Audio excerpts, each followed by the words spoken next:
Fisherfolk in Jamaica. It is with great pleasure that we once again partner with the UNDP to implement such an important project that will undoubtedly impact and empower many of our Jamaican youth. Overall, the Jamaica 4-H Foundation continues to ensure that our youth farmers and fishers are provided with optimum training opportunities and certification for their respective careers in agriculture.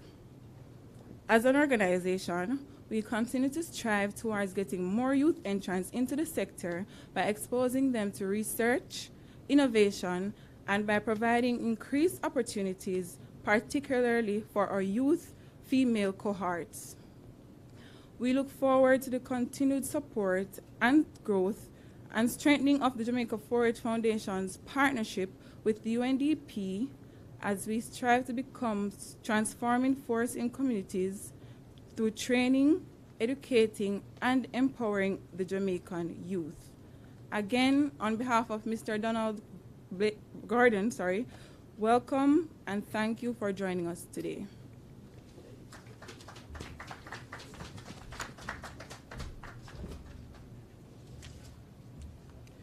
Thank you very much, Ms. Allen, for those words interpreted courtesy of Mr. Donald Gordon. And let me just use this opportunity at this time to say special welcome to Minister of State in the Ministry of Agriculture and Fisheries, Honorable Franklin Witter. Thank you very much, sir, for joining us, and we look forward to your delivery a little later down in the program. Now, at this time, we're expecting to hear from the chairman of the board of the Jamaica 4-H clubs. He's not here as yet, so we will proceed with the program and we will facilitate him when he arrives. So at this point in time, I am going to invite Ms. Michelle Scott, project support consultant of the UNDP multi-country office in Jamaica, who will provide for you an overview of the Engender project in Jamaica.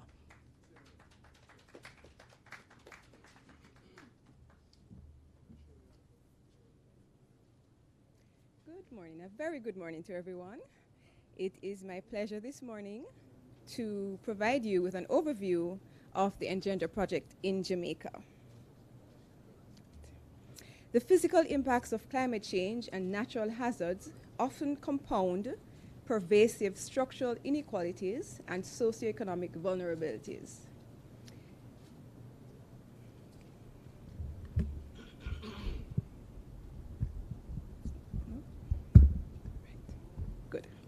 So let's go.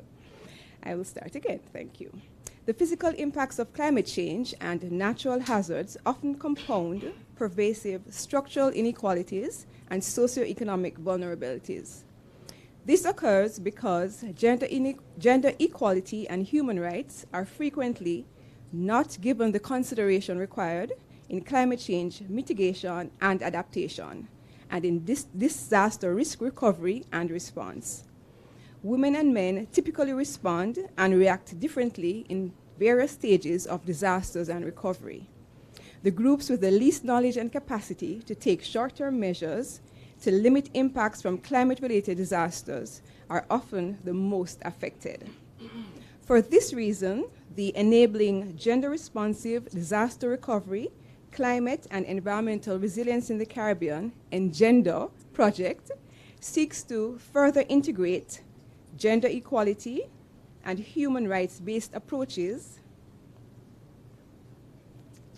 into disaster risk reduction, climate change adaptation, and environmental management frameworks and interventions, as well as to identify and address some of the gaps to ensure equal access to disaster risk reduction and climate change and environmental solutions for both men, women, boys, and girls.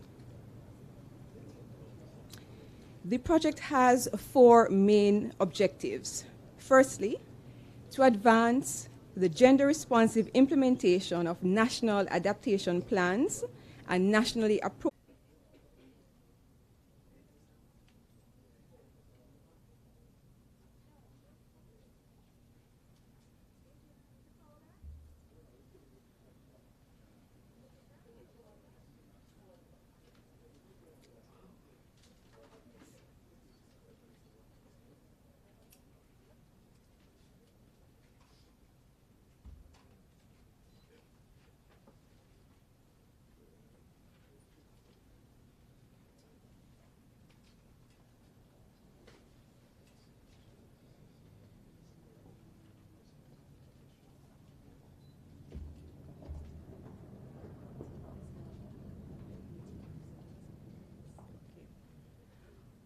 All right, so we did have a power cut.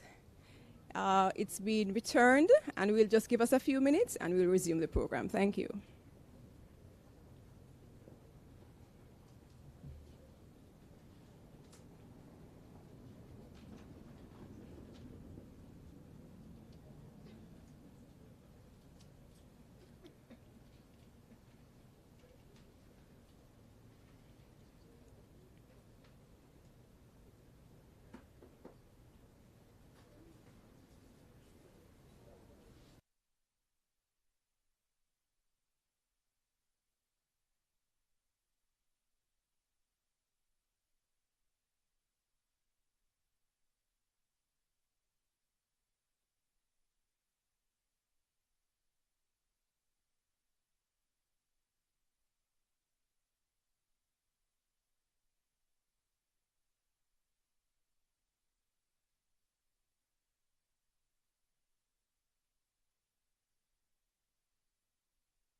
Welcome. We had a power cut, but now we're resuming our programming. Thank you.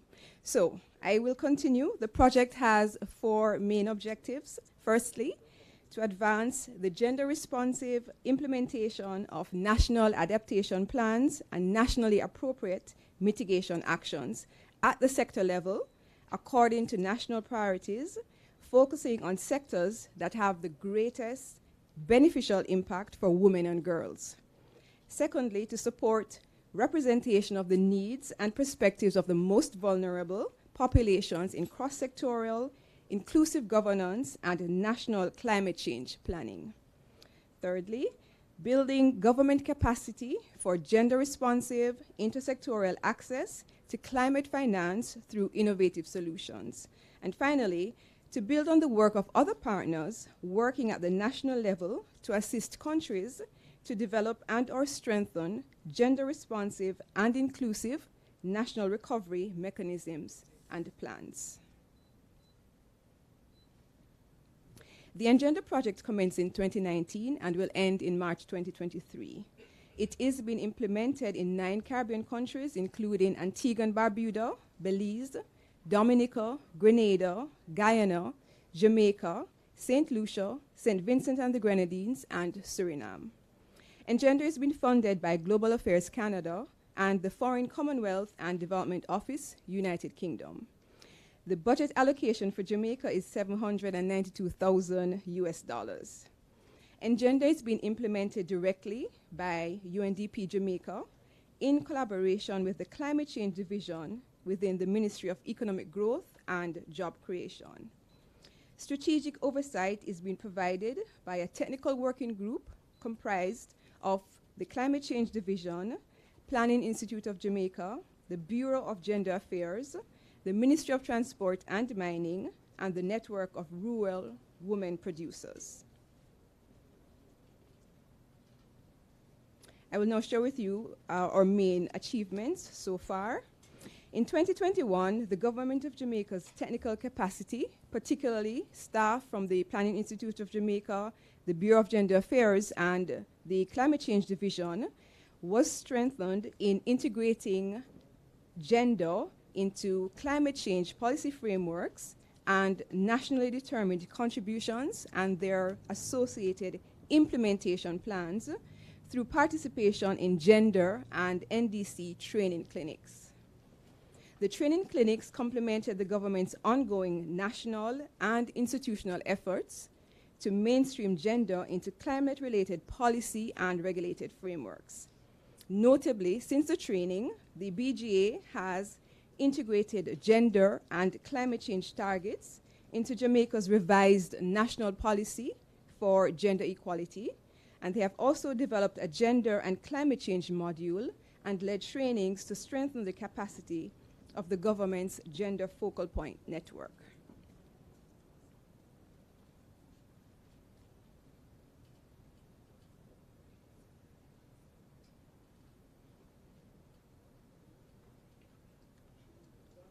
Okay, I will continue. Between 2020 and 2021, Engender successfully supported local COVID-19 response initiatives that targeted the socioeconomic needs of the most vulnerable to enhance gender-responsive recovery. A total of $100,000 was spent on COVID-19 response initiatives.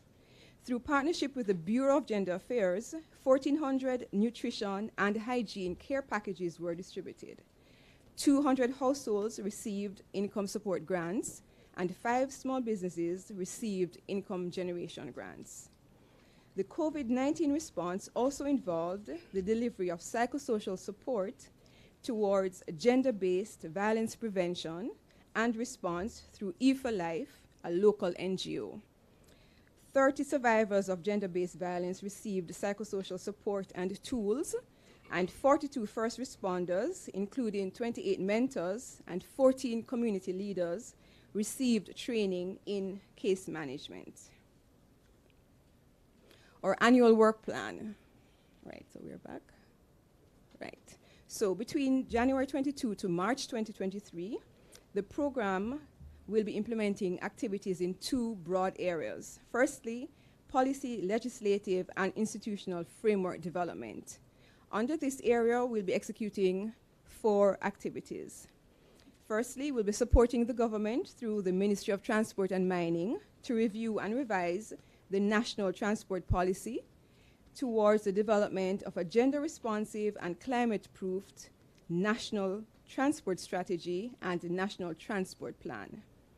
The policy review process will ensure that the changing needs of Jamaica's transport system are addressed and will ensure that thereby supporting, the advancement of the transportation sector. Secondly, we'll be supporting the Climate Change Division to conduct a comprehensive gender analysis of the revised draft climate change policy framework and the draft national housing policy and prepare policy briefs for both documents. These analyses and policy briefs will contribute to gender and climate-proofed policy documents in key sectors and advance the country's efforts in ensuring gender equality while responding to climate change and climate-related disasters. Support is also being provided through the CCD to undertake a gender-responsive climate change vulnerability and adaptation assessment of the Port Royal community in Kingston. We are also providing support through the Bureau of Gender Affairs to develop and implement a behavior change communication strategy and action plan to support the integration of gender equality and a human rights-based approach in climate change and disaster risk reduction machineries in Jamaica.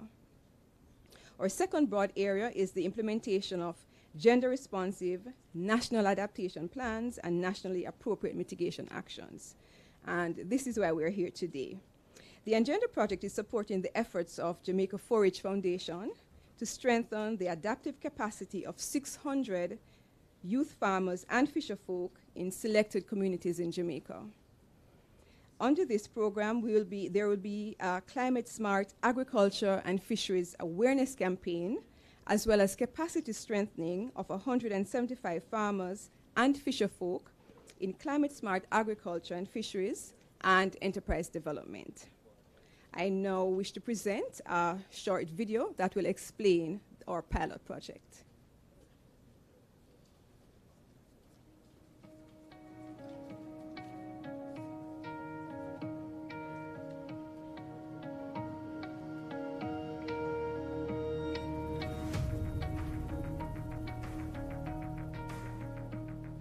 Jamaican farmer Govinda Fisher had to push hard for land, funds, and respect so that she could live her dream of farming as a livelihood.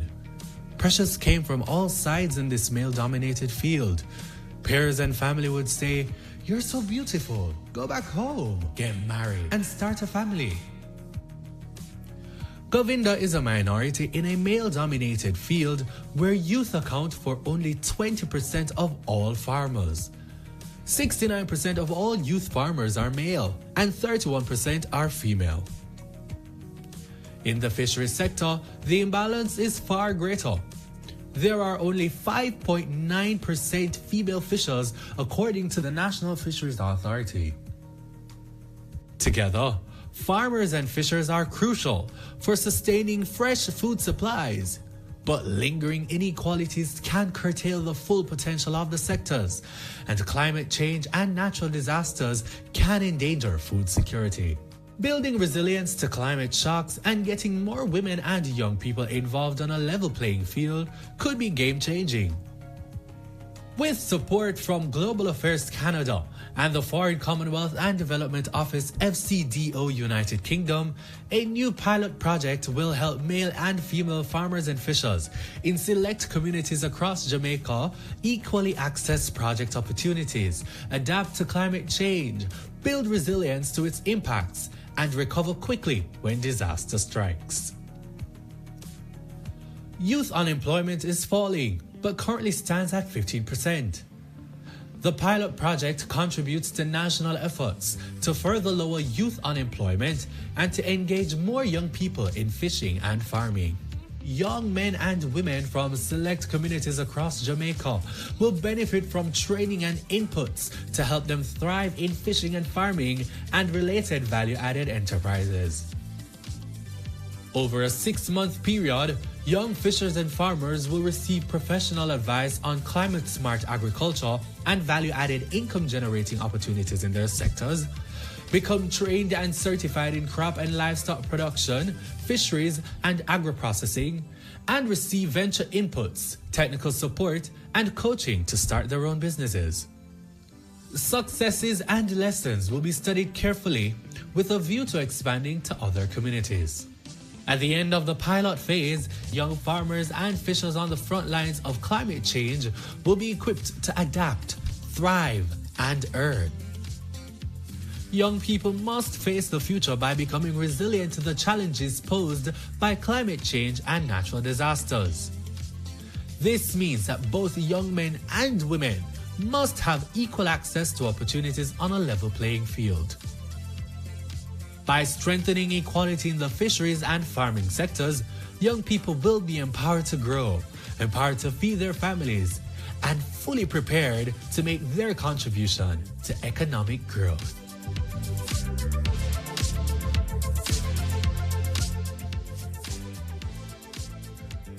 Thank you, ladies and gentlemen.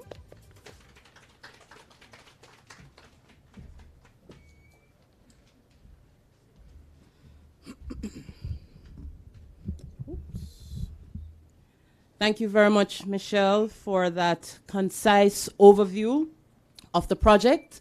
So I'm sure now we are a little bit clearer as to what the mission of the project is, why we're here, and how it will evolve over the 6-month period. And just to talk about those young people who will be a part of this project, we do have a couple of them here with us, and I just want to use this opportunity to acknowledge them and ask them to stand when I call their names. We have from St. Thomas, Daniela Williams. Daniela, where are you? Let's give them a round of applause, ladies and gentlemen. We also have from Westmoreland, Antoinette Horton. And from St. Elizabeth, Keneal Morgan. Keneal, where are you? All right, so ladies and gentlemen, give them a hearty round of applause. This is just a little sample of all those young persons who are going to benefit from this important project. So ladies and gentlemen, I did mention earlier that we are expecting the chairman of the board of directors of the Jamaica 4-H clubs, and he is here, and I'm sure ready and waiting to bring you his greetings. So at this point in time, I'm going to ask Mr. Colin Virgo to come forward and bring greetings on behalf of the Jamaica 4-H clubs.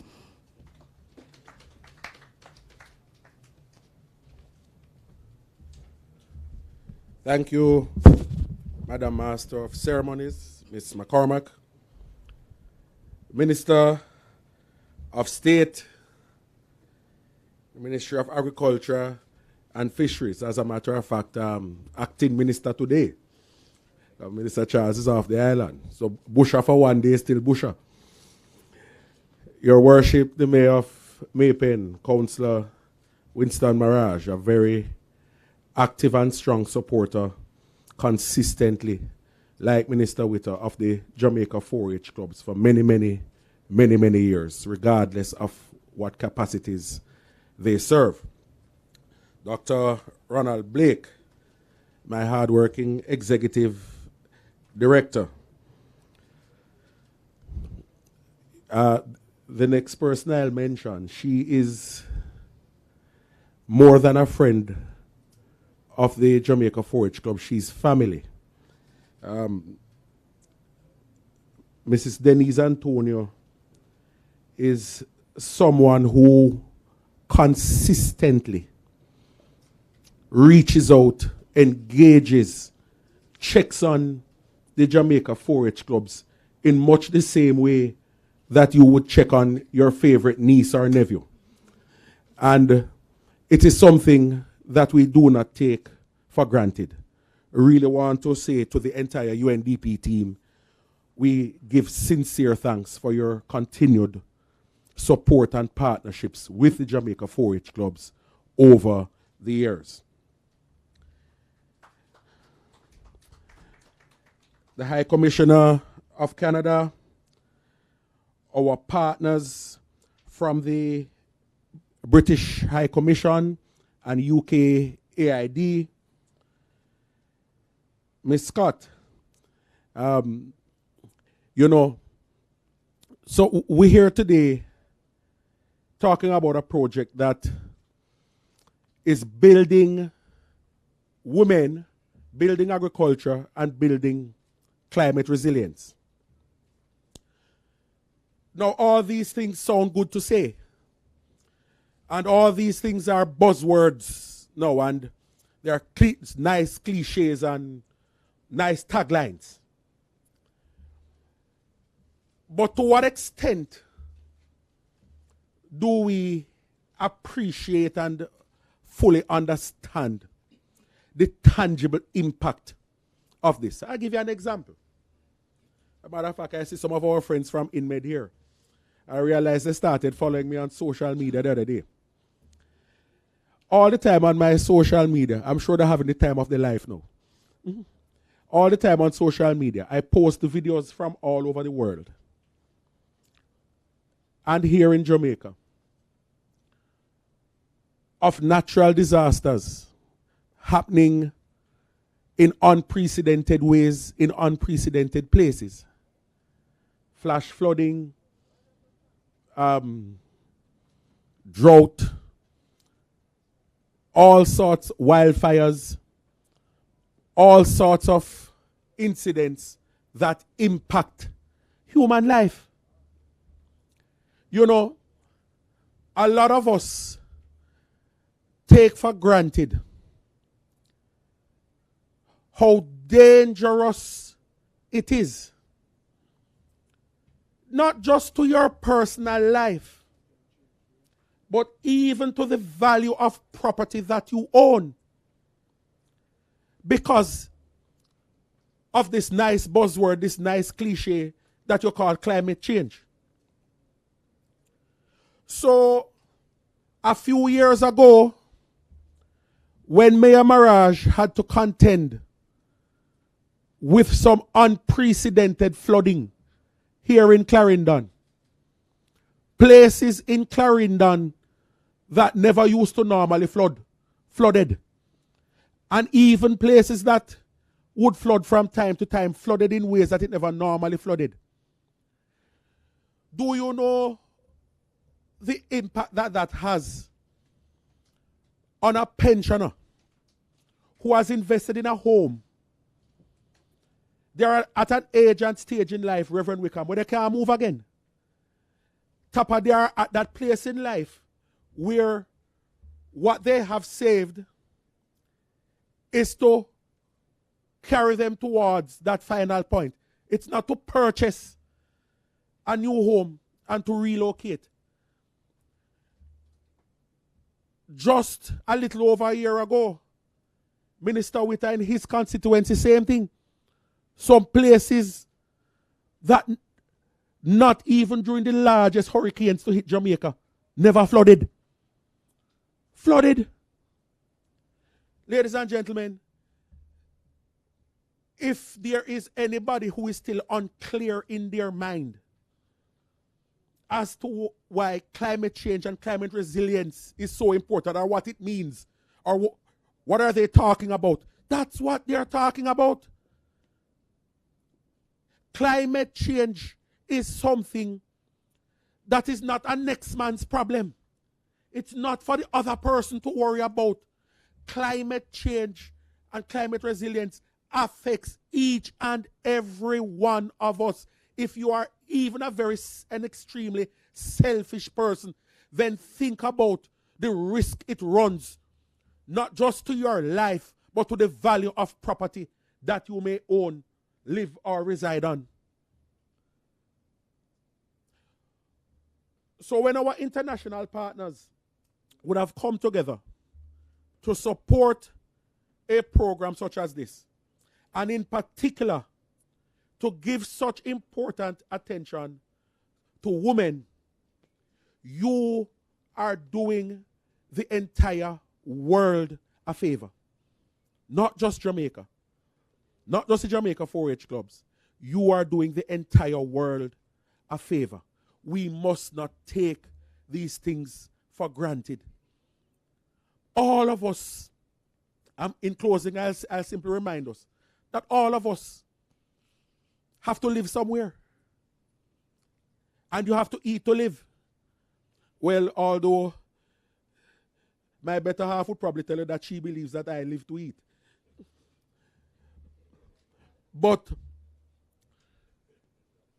the two single greatest threats to humanity right now are climate change and food security. Climate change and food security. Let us not wait for us to have another record-breaking year of Category 5 storms here in the Caribbean. That is being caused by climate change. Let us not wait until the world breaks out into war over food. Let us not wait until we cannot feed the population of the world. So climate change and climate resiliency, therefore, is for our own personal protection, if nothing else.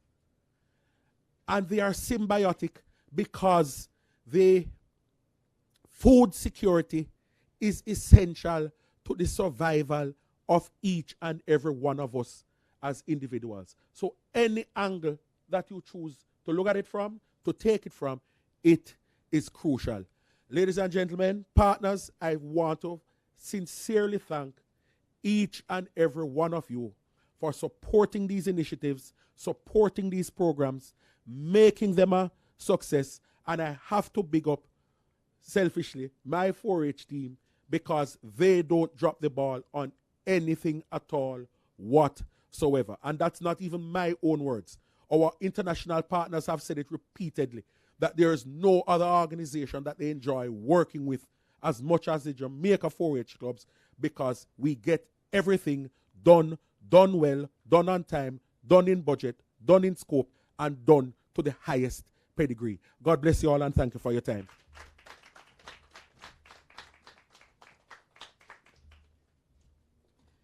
Thank you very much, Mr. Virgo, for your remarks.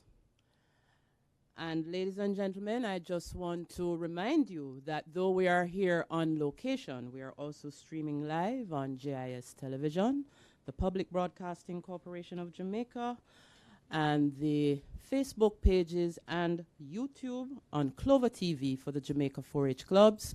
Welcome to those who might have slipped in after the official welcome on location. And of course, welcome to those online who might have logged in after the official welcome.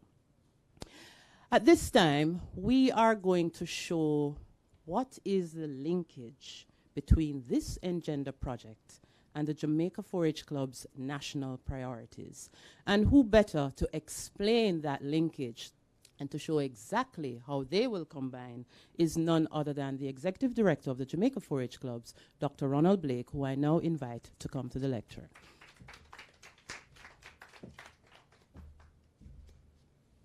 Thank you very much, Chairman Karel McCormack, and permit me to recognize His Worship the Mayor, first citizen of where we are, Mr. Councillor Mirage. Welcome, sir. Also, the Honorable Minister of Agriculture. He is not State Minister today. And importantly, the Minister with responsibility for fisheries, an important component under this project. Minister, welcome. I also want to recognize our friends from Canada, represented by Her Excellency Emina Tudavokovic. I hope I didn't create challenge to the name. I'm sure she'll tell you, say, Emina, if that is better for you. And also to our friends represented by Oliver Blake from the British High Commission. I also want to recognize Miss Ava White Anderson, Assistant Deputy Representative of UNDP Multi-Country Office in Jamaica. I want to also recognize my chairman of the 4-H Clubs, Colin Virgo, also Vice Chairman of the Global 4-H Clubs and the Chairman for 4-H Clubs in the Caribbean and Latin America. I see my Advisory Council Chairman, Reverend Wickham, CEO Arada, other distinguished ladies and gentlemen. Welcome to 4-H and Dembi 4-H Training and Development Center. You know, I was just talking with Ava Cross, and I was saying to Ava that this is probably one of the most important of all of the projects that the 4-H clubs will partner with its development partner in implementing in Jamaica. And I'm very pleased that we would have had long and sustained discussion about the components of this project.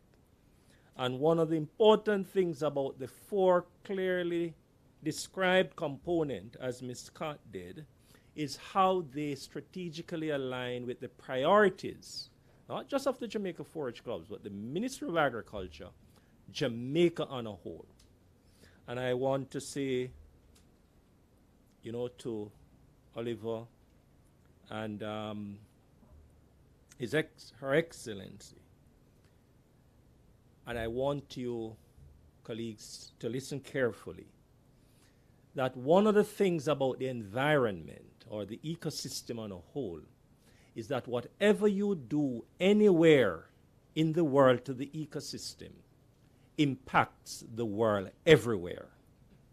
It's one of the most important aspects of life that interconnects all our peoples in one sphere. And so any bad treatment of the environment in Jamaica affect our people in Canada, and they affect our people in England. And so it is important that the investment of the taxpayers in Canada and England is a worthwhile one that will not only benefit Jamaicans, but will also benefit our friends and family in Canada and England. This project brings into sharp focus the ministry and the 4-H club focus on grow smart, eat smart. So there are two important components: the enterprise development and the youth and women in fisheries component are in fact geared to put on the ground the concept of grow smart. The Jamaica 4-H clubs takes the production of food by our youth and women seriously. And so we are not doing it by accident. And so over the last year, we have incorporated precision agriculture as a way or a strategic approach for production by our youth farmers. So essentially what we are saying is that you can use information technology to precisely determine what nutrient and other requirements your plant needs to have for optimum yield. So gone are the days when we are encouraging our young farmers to waste water, which may be in short supply. Gone are the days when we are saying that you put as much fertilizer as you think the plant may have. We are saying the technology exists, and I'm happy to say that a couple days in the agricultural show, we had 21 pieces of technology that we have brought in from elsewhere in the world. And we have made those available to all farmers in Jamaica to help them to become more productive and to grow smart. You know, when I listened to the presentation you made, Michelle, that just about 5.9% of our fisher folks are women. You know what is a more worrying piece of statistic? If you look at inland fisheries, the statistics is even more unattractive. It's about just over 1% of women are represented there. But anyone who is looking at food security carefully will tell you the greatest untapped opportunity in Jamaica and the Caribbean is in the blue economy, is in the ocean. Tremendous biodiversity, not just in animals, as we would want to think, but also in plants. And the truth is that where poverty is highly acute in Jamaica is in the rural area, and it's really among our rural women. That's what the data shows. And so this project is at the heart of fixing some of those anomalies. And 4-H is very happy to say that strategically this project is helping to fix some big problems that we have been talking about and we have been doing other things in order to fix. On the other side, this project has a very strong awareness component. The Jamaica 4-H Club with 105,000 members is the second largest 4-H clubs in the world behind the United States. And a little out front, Her Excellency from Canada, our very, very good 4-H friend. And I see my chairman there smiling because I know he likes to talk that he is the second biggest in the world. But you can't get a more effective machine to bring about behavioral change than a captive audience of 105,000 young people with a passion and a penchant for agriculture and environment. You can't get it better. In addition to the 5,000 volunteers working with the 4-H Club to put our programs and our projects on the ground. It tells me that over the period of this project, we will be waging a strategic conversation about how do we do things differently. And one of the things we are saying we are going to have to do, and my chairman said it, we're going to have to take the issue of food security seriously. But the 4-H perspective is that you can fix food security through food diversification. And what are we talking about? Not many people know that there are over 20,000 edible species of plants on the globe. Over 20,000 edible species of plants on the globe. But did you know that only 20%, only 20, not 20%, 20 of these plants produce 90% of all the food we consume as a globe. What is that telling you? We are not adventurous enough to explore the other 19,980 plants that are out there that are edible. But guess what? As you travel across the world, you will recognize that there are things that others eat that we don't eat, but we grow them here. What the 4-H is doing. And we did that the other day at the Denby show, where we introduced 11 new foods.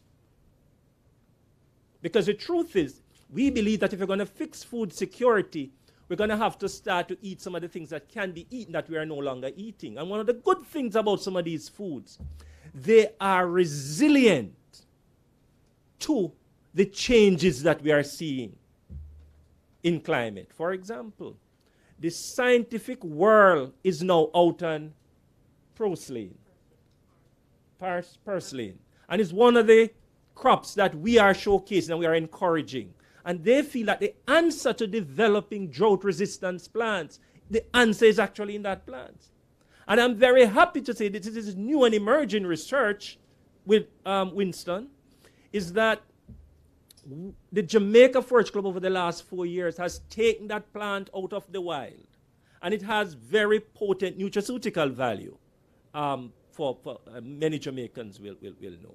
But the reality is that under this project, a lot of the crop and livestock enterprise to be developed is going to be adventurous, because we are going to be saying to our beneficiaries that they are emerging and non-traditional markets, because there are some subpopulation in Jamaica and they are demanding some foods that is not yam and potato, Minister.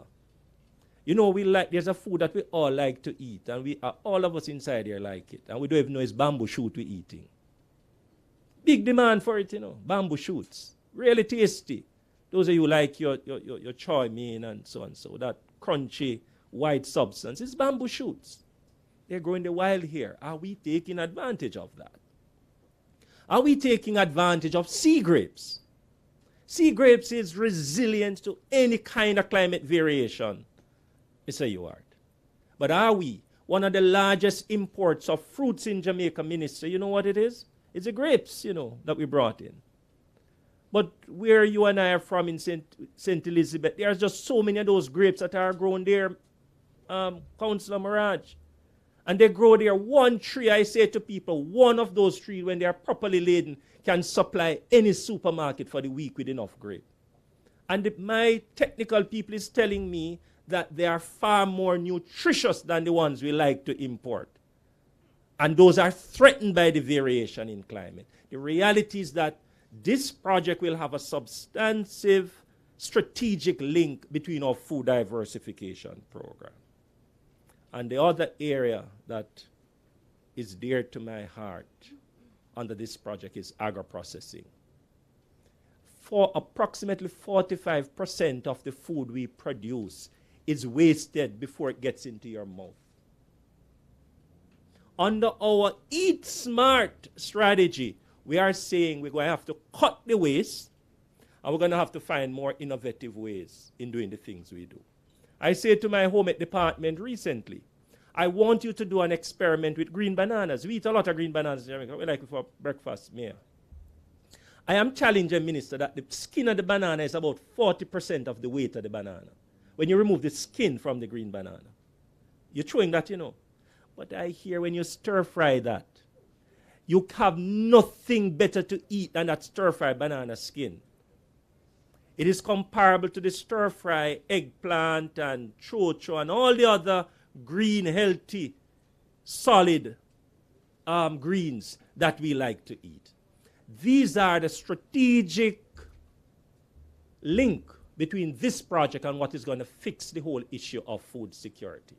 And so we are going to be taking our rural women here, we're going to be training them in agro-processing, and we're going to equip them and give them the start under this project to start their enterprise in actually moving the third and fourth from our production that we would throw away, Winston. We're saying process those, extend the shelf life, and also improve the social standing, social and economic standing of our women in rural Jamaica. Ladies and gentlemen, this project means a whole lot to Jamaica 4-H clubs because it means a whole lot to Jamaica. And it also has significant positive implication for the rest of the world. Thank you. God bless you.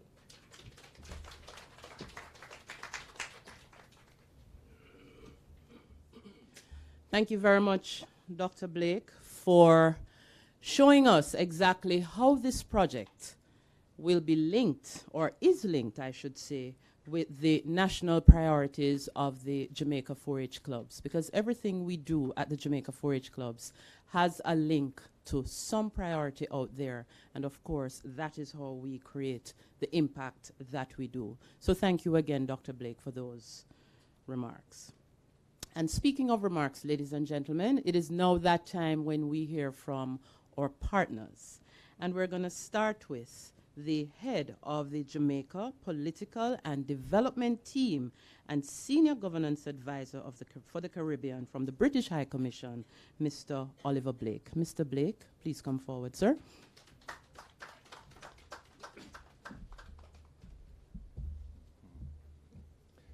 Madam Chair, Honourable Minister, Your Worship, the Mayor, Excellency High Commissioner of Canada, Assistant Resident Representative, UNDP, Chairman Directors of the 4-H clubs of Jamaica, ladies and gentlemen. I'm very pleased to be here today at this project, helping farmers and fishers to adapt to the impact of climate change in Jamaica. We talk a lot in international fora about climate change. Indeed, when I arrived in Jamaica at about this time last year, we were working very closely with Minister Pernell Charles, who was then Minister for Climate Change, and his team, about to head off to the Glasgow COP26 conference. A lot of things are talked about in these big meetings, but it's very important that we make sure that all these fine words in these big fora actually mean something for people on the ground, on the front line of climate change, such as farmers and fishers. Some people around the world have the resources to adapt easily or to move their families and businesses elsewhere. But on small islands in farming and fishing communities, that is not so easy. We know that small island developing states didn't contribute to climate change and are amongst the first to suffer its effects. And the people who suffer those effects most and most immediately are people in the poorer communities. So I'm very pleased that we're able to work with the range of partners we have here today to provide some practical support and training to these communities, to the women, to the youth, to all the farmers and fishers who are now facing the impact of climate change. And that impact, as we have heard, is very real. I remember last year we produced a video with the Climate Change Division showing the impact of sea level rise on Hellshire Beach. We've seen the impact of flooding and hurricanes. And we're working with the Ministry of Finance here on improving the resilience of Jamaica in terms of Jamaican finances, Jamaican infrastructure to the impact of climate change. But all that must translate to the impact and supporting people on the ground. So I'm very grateful to all those involved in this project and wish everybody well in taking forward this work and learning the lessons too, because what is done here will help in learning for what is also done elsewhere. Indeed, that is one of the roles that Jamaica plays with us internationally and nationally. Jamaica is involved in almost every pilot project internationally on climate change. And I think that highlights the commitment that Jamaica shows, both from the leadership down to the community level, on recognizing that this is something that we're all in together. And as has already been said, what is done in one part of the world has an impact elsewhere. So once again, let me wish everybody well for this project, and thank you for getting us all here today. And we wish you a very successful project in taking this forward. Thank you very much.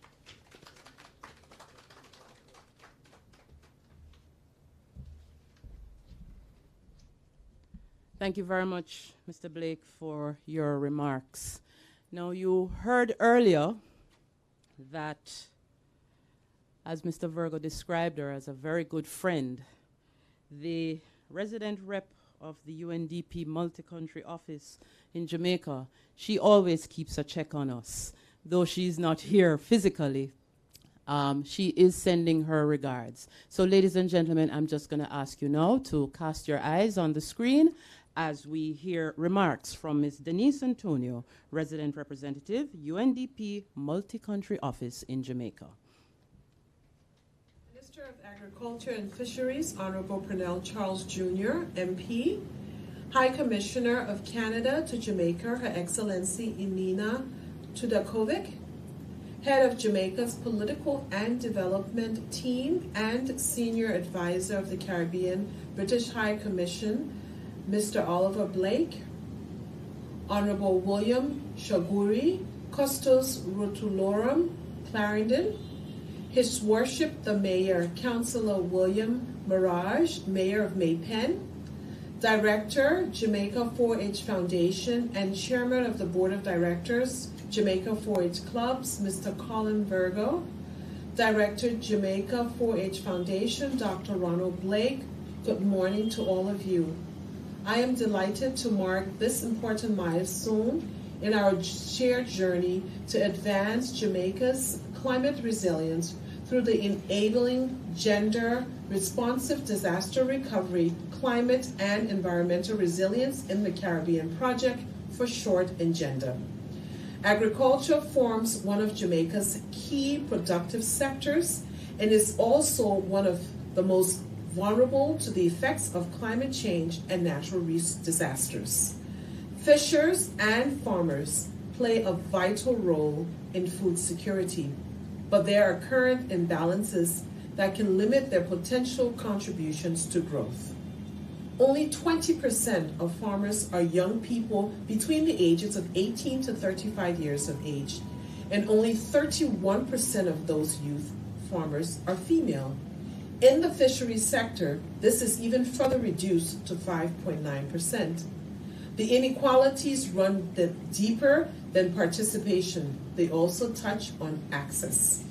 In the crucial period following a disaster, women face greater challenges in accessing resources for recovery.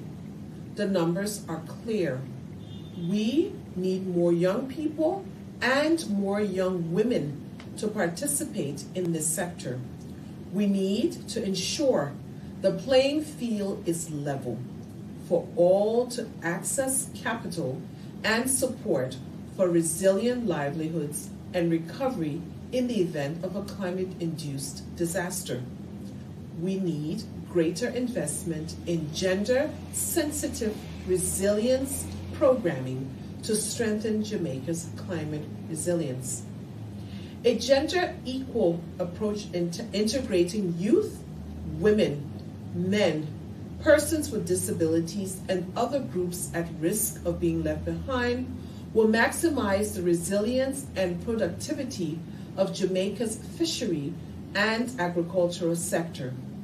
It is with this principle in mind that I am pleased to celebrate the launch of this pilot initiative in partnership with our donor, Global Affairs Canada, and the Foreign, Commonwealth and Development Office of the United Kingdom.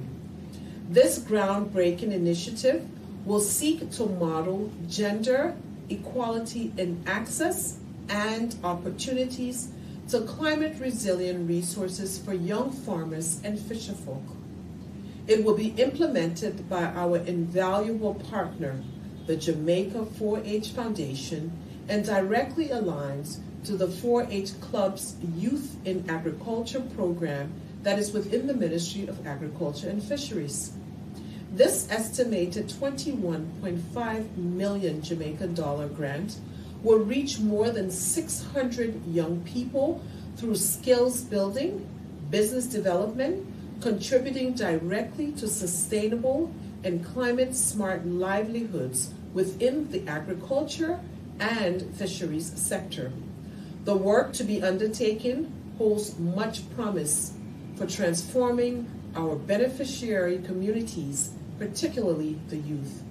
Results will directly contribute to Jamaica's National Development Plan, Vision 2030, and the achievement of the Sustainable Development Goals.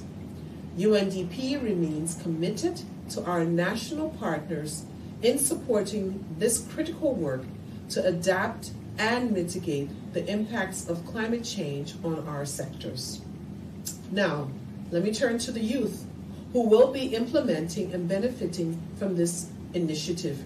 Please remember, climate change is on course to affect your generation in unprecedented ways. This is not, of course, to scare you, but to challenge you to rise to the occasion. Adaptation and mitigation practices, they do work. I charge you, therefore, to absorb the resources of this initiative, apply and add value to what you have learned. Innovative new methods of securing your outputs and energizing your business ideas as overcomers of climate change. Then come back and teach us what you have learned. Today and tomorrow's generation of leaders await your stories of triumph to inspire us to new heights, in resilience to crisis. I know you can do it. All the best, and thank you.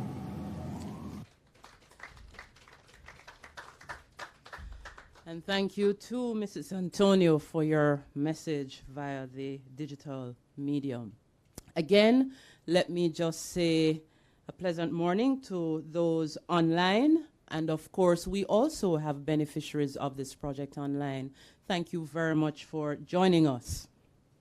Now, at this time, we're going to have remarks from Her Excellency Emina Tudakovic, the High Commissioner of Canada to Jamaica. I welcome her to the platform.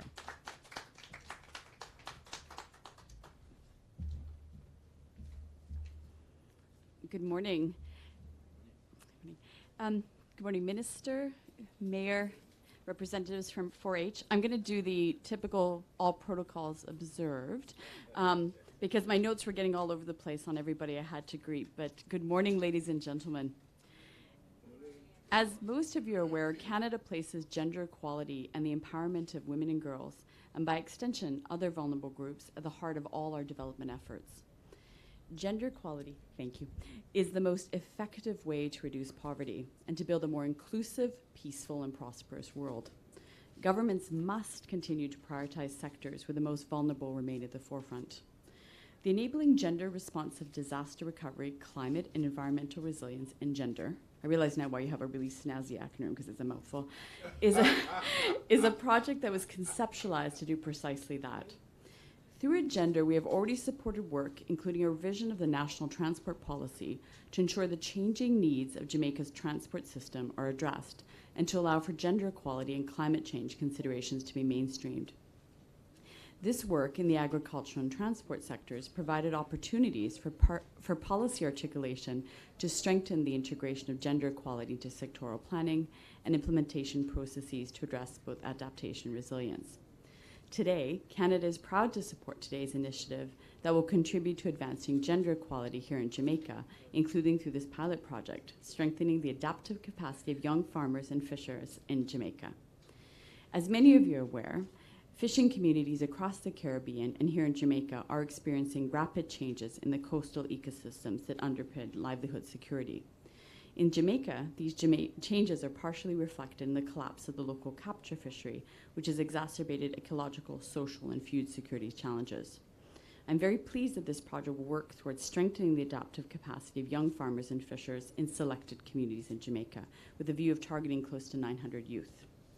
It is our hope that with this support, more young persons will become involved in these important industries, and the project will provide a supportive framework for the ongoing development of the fisheries sector. As some of the previous speakers mentioned, it is incredibly important that youth be engaged and their involvement encouraged in developing solutions to the changes faced by the agricultural sector and the need for climate-smart agriculture. And I know we can all agree that this is critical for our human health, food security, and national development. I would also like to especially recognize the role of the Jamaica 4-H Foundation, a critical partner in this project. I applaud your work in preparing young people to pursue careers in the agricultural industry and contributing to the country's efforts to achieve food security. And next time you have some of our Canadian 4-Hers, let me know, because it'd be nice to do a visit. And I'd also, of course, especially like to thank our other partners, including, of course, the Ministry of Agriculture and Fisheries, the UNDP, the Foreign Commonwealth Development Office, the Human Employment and Resource Training National Service Training Agency Trust, and the Rural Agricultural Development Agency. So, Mr. Virgo, I think you said it well. We all, I'm not going to say you're preaching to the choir, because I'm not sure if that's an expression in Jamaica, but we use it in Canada. Okay. We all know that climate change matters. We all know we're not heading in a great direction either, right? So things that keep me up at night, climate change is one of them, food security is one of them. This project touches on all of them. The last 2 years of the pandemic underscored how interconnected we are. Did we learn our lesson? I hope so. I know that some of the people here did. Certainly we did. It is incredibly important for us to continue to invest in our ability to prepare, respond, and recover. No one else is going to do it unless we do it together. So Canada is very, very pleased to partner with Jamaica and our partners. This is a key priority for international assistance, and we remain committed to supporting your efforts. So best of luck for the project. I look forward to purchasing some of your food at food stands as I drive around Jamaica, and thank you for having me. Have a good day. Thank you.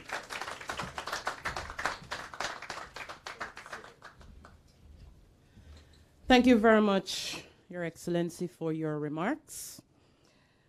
Well received, I see. Now at this time, we have been hearing a lot of talk. We have been getting a lot of statistics, and we have been kind of forecasting what could or may happen based on the effects of climate change. But it's now time to literally let our hair down and to take a breather as we get into our cultural item. So, ladies and gentlemen, it is my pleasure to ask Miss Misha McLean, 4-H Clubite of Frankfield Primary School, to come forward with her item. And you're going to give her a very big round of applause. And before Misha gets into her presentation, we want to say thank you to the Canadian High Commissioner to Jamaica, who has to leave at this point. Thank you very much, madam, for being here. So now, we turn our attention to the platform as we hear from Misha McLean. Good morning, everyone. I am going to be doing today Breadfruit by Amal Wright.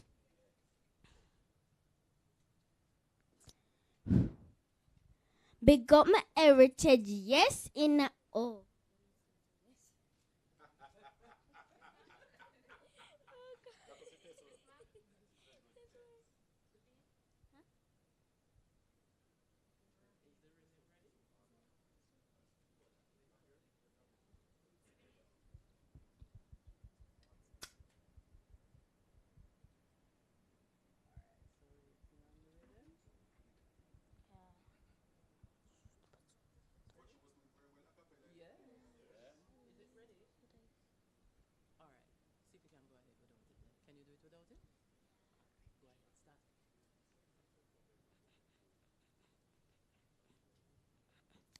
Big up my heritage, yes, in a heritage fest. No junk food, breadfruits are the best. Mix it with the national dish. Love it with the key and fish.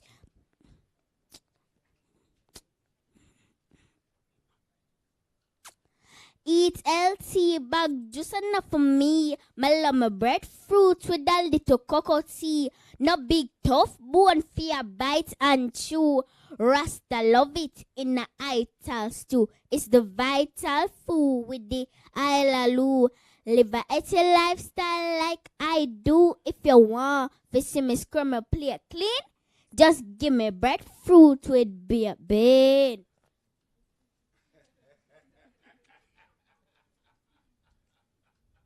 I know if, I know but, I know maybe. Breadfruit is like the new bread, baby. Never add nothing that tastes so good. Make your food be your medicine, your food.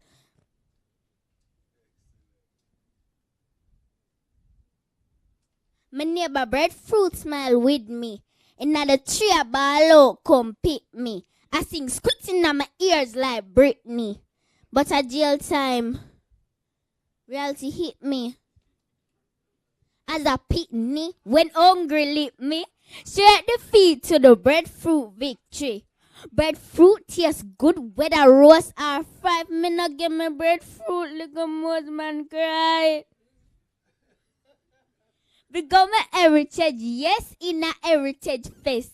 No junk food, breadfruits are the best. Mix it with the national dish. Love it with the Kiansa fish. That was Breadfruit by Omal Wright.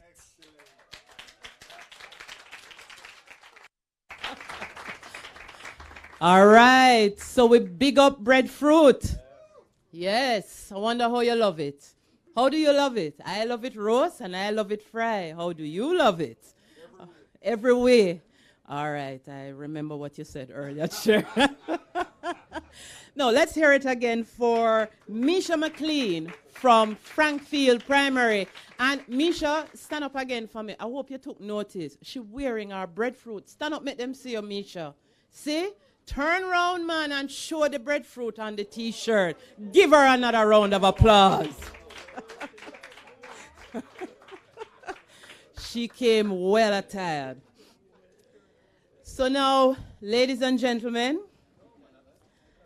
I really don't know how Minister Witter is going to come now on the back foot of the breadfruit. So, Minister, you're going to have to come very good. But ladies and gentlemen, it is my pleasure to invite to the lectern Minister of State in the Ministry of Agriculture and Fisheries, Honorable Franklin Witter.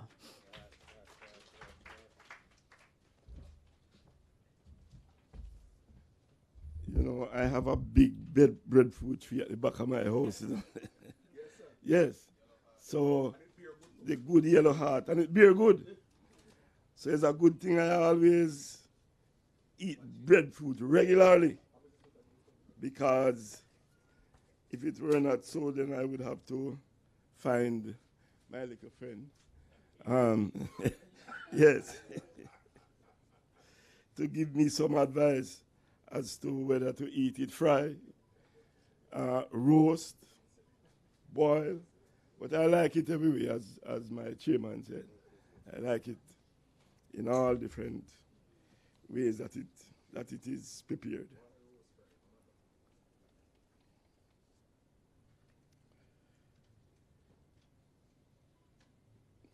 Madam Chair,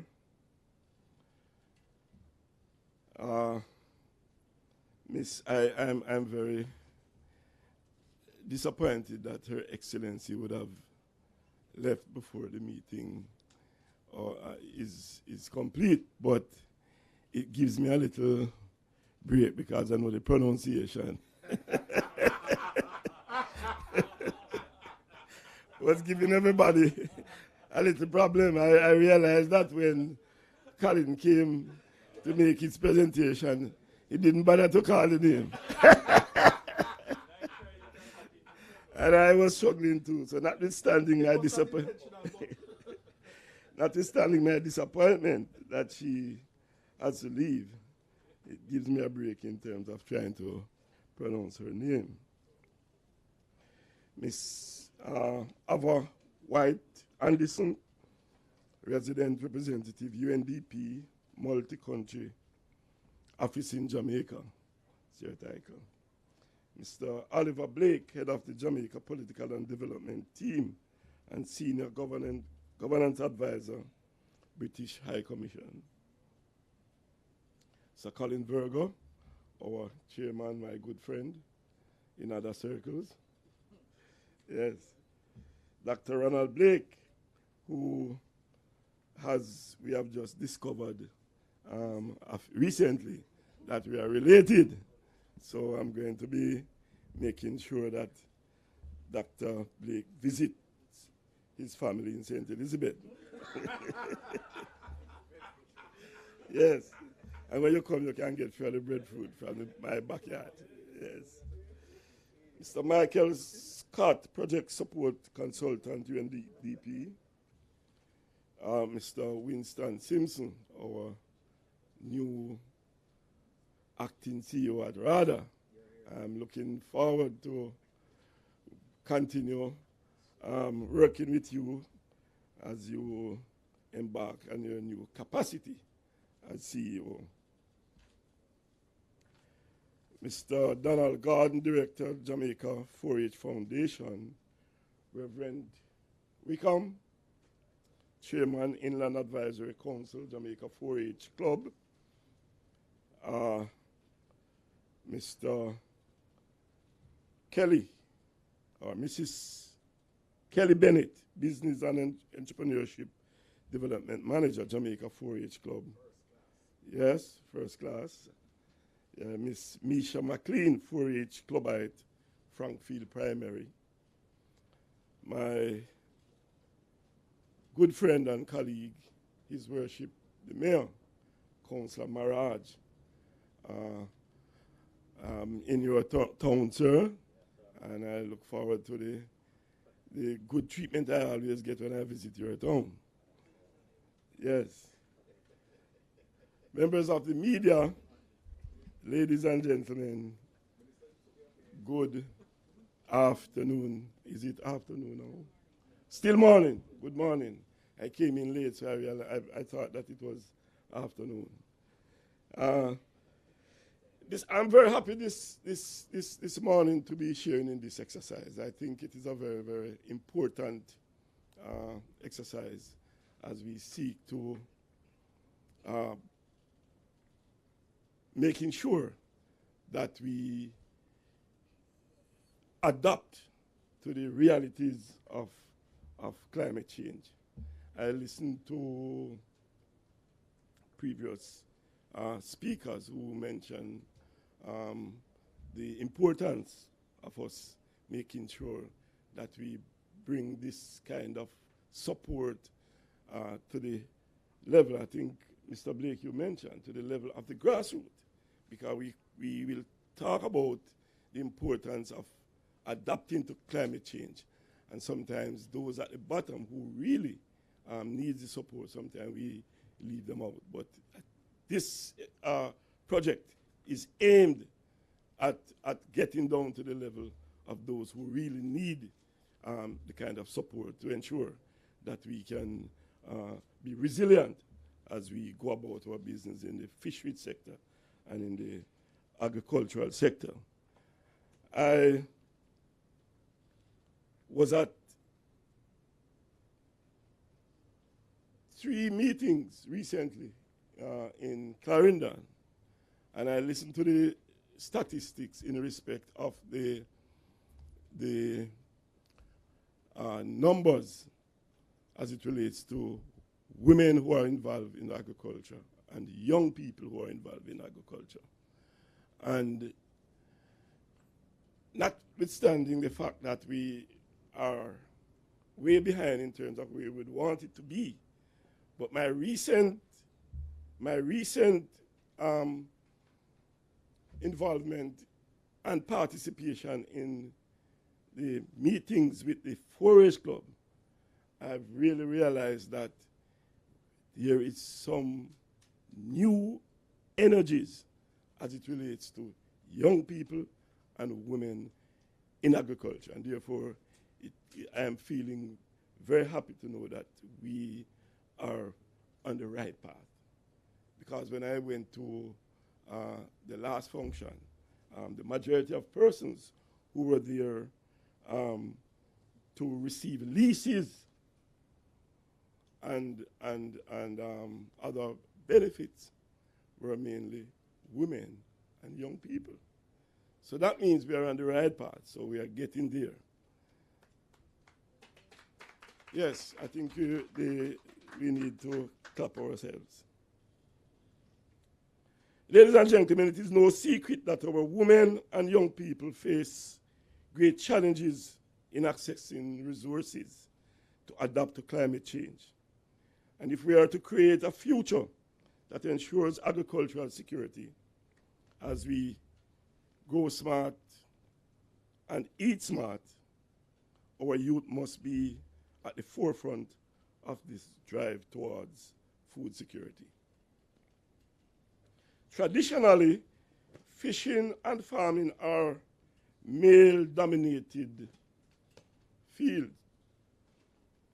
Data indicates, as I've said before, and as other persons mentioned, that only 20% of all farmers are male.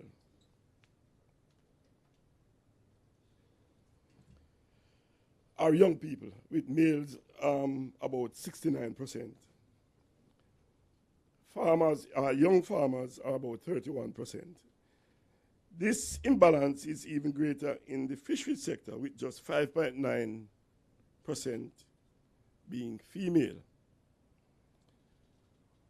Our goal at the Ministry of Agriculture and Fisheries is to chart a course that will ultimately protect lives and livelihood. And our young people must lead this initiative to energize, lead, and strengthen the agricultural sector. Because the young people really have the energy, so we have to get them involved. Today is indeed a special occasion as we launch this project that will provide equal opportunities in the sector, allowing for more persons to participate in the country's economic growth. This project will also strengthen the youth resilience to climate change and help to pull vulnerable groups towards maximizing their true potential. I salute the Jamaica 4-H clubs, the Jamaica 4-H Foundation, and the United Nations Development Program for their collaborative effort in implementing this 6-month pilot project. Through this project, our young male and female farmers and fishers in select communities in Clarendon, Manchester, St. Elizabeth, Westmoreland, and St. Thomas will receive training in business management and financial literacy, as well as receive business inputs to start and strengthen their farming, fisheries, and agro-processing enterprise. We welcome the grant of US $140,000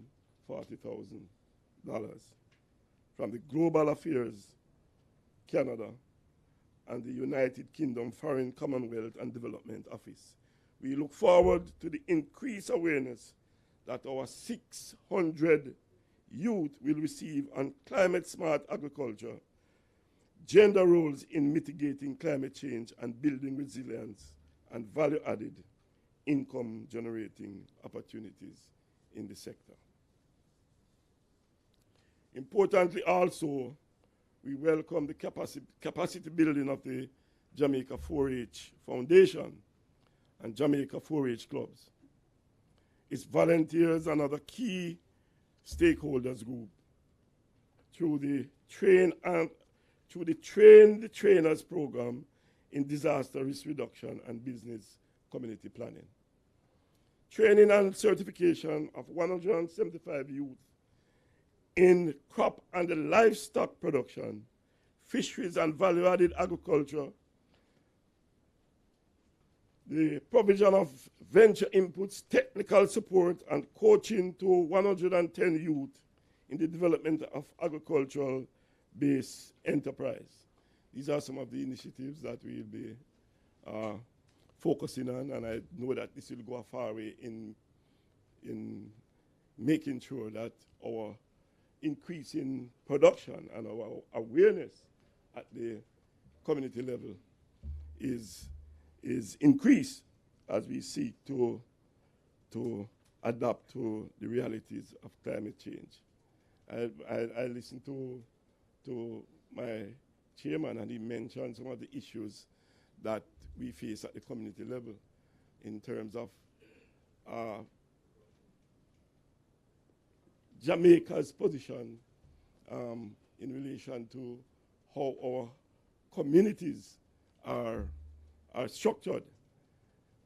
Many of the persons who live in the certain communities will not be able to move into other communities if the impact of climate change is come to bear on these communities. And therefore, we have to ensure that we put the systems in place that will accommodate, and Chairman mentioned the old folks who would have worked hard and retired and live in these communities will not be able to move into other communities. And therefore, these kind of programs will help to facilitate and ensure that they can survive as we confront this climate change reality. Indeed, this training aligns with the mandate of our youth training arm, the Jamaica 4-H Club, of encouraging increased youth participation in the agriculture and fisheries sector. Youth inclusion in the agricultural sector is a priority for this ministry as we seek to transform the sector to one that is research-based, utilizing technology and innovation to stimulate and increase production and productivity for both the domestic and international market.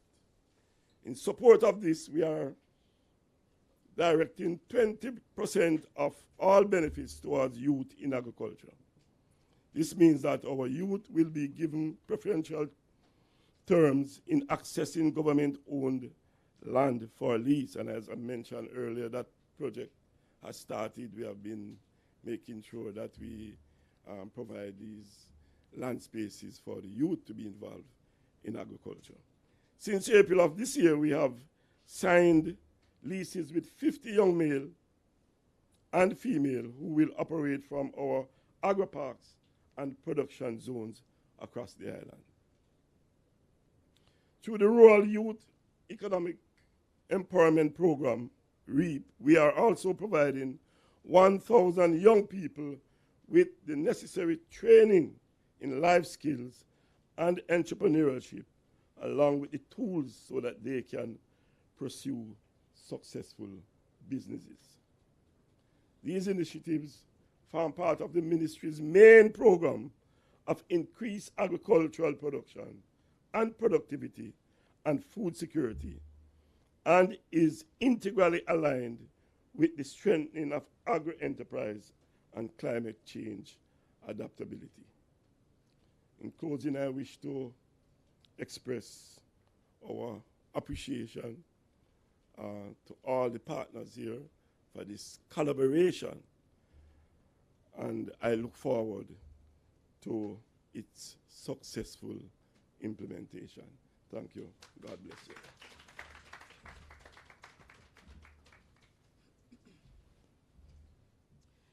Thank you very much, Minister Whittle, for your address. And of course, we will definitely take them into consideration and of course put into action. And I'm very happy to learn of the new family reunion between yourself and the executive director. And of course, I can just see them at the reunion under the breadfruit tree. All right. Okay, ladies and gentlemen, we are now down to the wire. Of course, it has been a very interesting morning into now afternoon. And of course, to bring it all home, we have to say thanks. And tasked with that duty is Mrs. Villette Kelly-Bennett, Business and Entrepreneurship Development Manager of Jamaica 4-H Clubs, who will come forward and move the vote of thanks.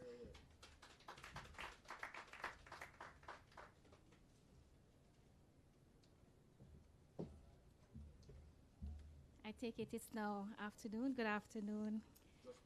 Just about. It's a pleasure for me to extend appreciation on behalf of the directors, the staff, and volunteers of Jamaica 4-H Foundation and the Jamaica 4-H Clubs, to our funding partners, Global Affairs Canada, Her Excellency, and I'll try, Emina Tudakovic, as well as to Foreign Commonwealth and Development Office, United Kingdom, Mr. Oliver Blake. And of course, our implementing partner, the United Nations Development Program Multi-Country Office in Jamaica, Mrs. Denise Antonio, who in her absence, but I'm sure she's still watching, represented by Mrs. Avo White Anderson, and of course, the Project Management Office of the United Nations Development Program. We sincerely thank you and appreciate your continuous confidence in the Jamaica Forage Club's foundation to providing support to youth in agriculture and fisheries in Jamaica. For supporting the Jamaica Forage Foundation, we are happy that this pilot will give equal opportunities to male and female youth farmers and fishers, including persons with disabilities. I'm sure their capacity being strengthened to adapt to and mitigate the impacts of climate change will naturally increase their earning potential. His Worship, the Mayor of Clarendon, Councillor Winston Mirage, Honorable Minister Franklin Witter, Rex. Yes, you understand? Trying too hard, right? We are excited to be an active arm of the Ministry of Agriculture and Fisheries, and we thank you and the Honorable Minister Pernell Charles Jr. and of course the technical team for the continued support. Our chairman, Mr. Colin Virgo, I have a word here describing, but I'll keep it down for now.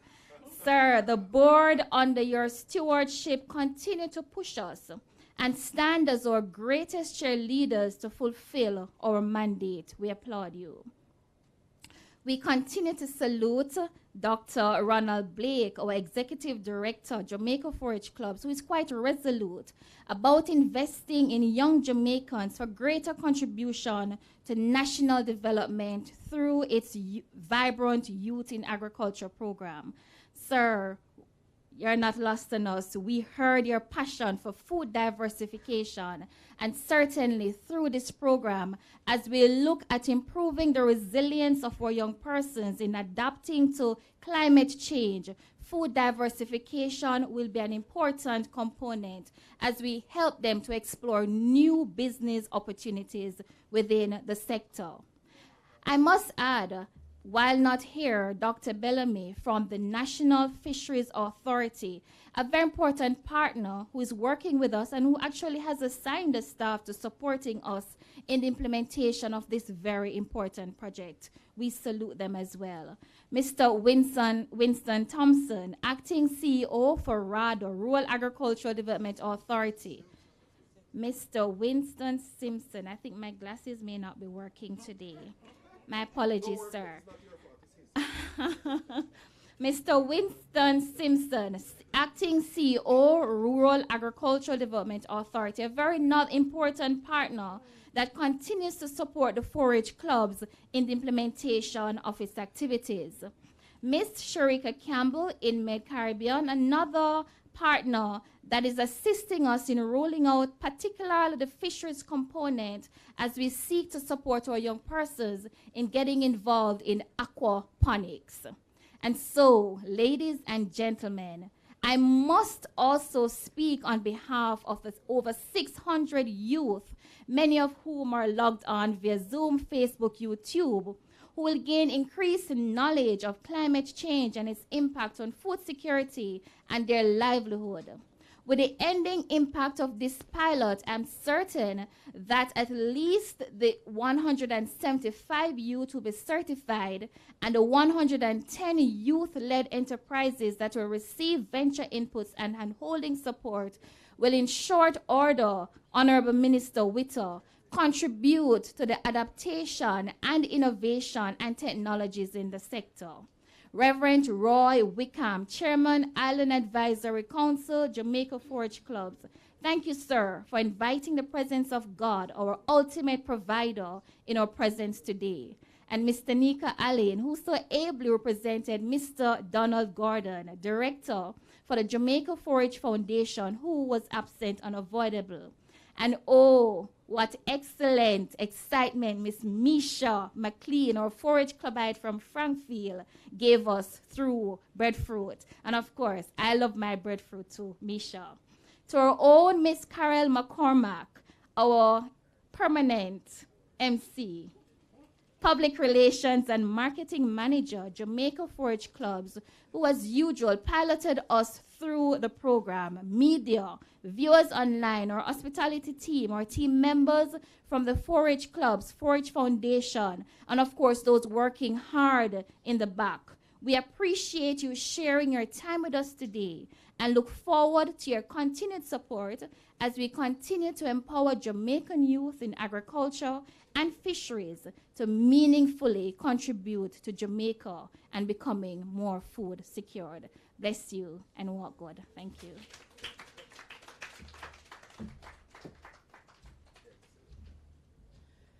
Thank you very much, Mrs. Kelly Bennett, for moving the vote of thanks. And of course, it is only my task to endorse what was just said and for a wonderful day into afternoon. Now, ladies and gentlemen, we're going to be dispersing shortly, but I don't want you to run off because you see, here at 4-H, we do things different. We just throw the regular out the window and we give you something special and unique. So just on the outside, we are going to have refreshment. And I'm so sorry for the online audience. You can only see the pictures. But we have some very interesting refreshment out there for you. You have heard us preaching food diversification. So food diversification live and direct on the outside. So just to give you a little hint of what is out there, you can go out there and get your stir-fried pumpkin leaves in codfish. Yes. You can also get your dasheen chips with mommy dip. I just looking, because my little surveillance camera just send me the pictures. Baked chicken breast with noni leaves. Are you all excited yet? So I'm not telling you no more. Ladies and gentlemen, thank you very much for being the wonderful audience that you have been. Thank you to our online audience. Thank you, technical team. Go out, refresh yourself, and when you're done, have a safe journey to your respective locations. Thank you very much.